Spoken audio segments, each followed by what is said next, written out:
Have you ever had that burning question about money? It really doesn't have to be that complicated. So we're here today to answer some of your questions about money. Tell me the difference between a stock and a mutual fund. So a stock could be in a mutual fund. So a stock is just having ownership in a company or in a corporation. So I own Prosper Well. I own it 100%. It's my company. But I could take a company public and then I could sell you some shares. So then you own part of my company. And as that company does well, that's where then you can benefit. And so those stocks or those different companies can be inside of a mutual fund. So rather than you just buying one stock and risking money on one company, you're buying a bunch of different companies inside of a group. When you buy stocks, some companies are more of a risk than others, correct? Yes. Okay. When you buy mutual funds, are they in the similar risk categories? Could be. So you could buy an aggressive mutual fund, or you could buy a conservative mutual fund. Because we've just been talking about stocks and saying, okay, there's ABC company and XYZ company and all these various different companies in a mutual fund.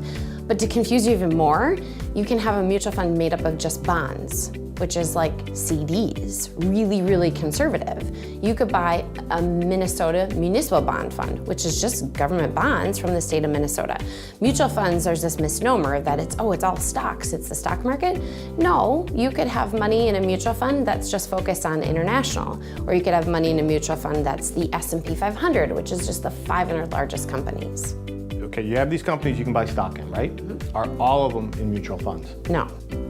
Okay, so if I come to you and I say, there's this great company I want to invest in, right? Let's say Apple, for example. Yep. Would I have you would be able to tell me if you have the option of buying it as far as a mutual fund or individually? Yep. So you could buy Apple individually, and we're not saying you should buy or sell Apple, but you could buy Apple individually, or you could buy Apple in a mutual fund. But the problem is let's say I run the mutual fund company, and you buy into the mutual fund, and right now today I have Apple in there. There's nothing stopping me from selling Apple tomorrow. And so if you really specifically want to own a certain company and you want to own it and never not have it, you really need to buy it individually rather than buying into a fund, because the person that runs the mutual fund has control over what's in that mutual fund. So even after you purchase the mutual fund, they can trade away companies in it and add companies to it? Absolutely. So when you go on, you can go on to Morningstar, or you can go out to the internet and you can see the mutual funds and you can see what their top 10 holdings are inside of there.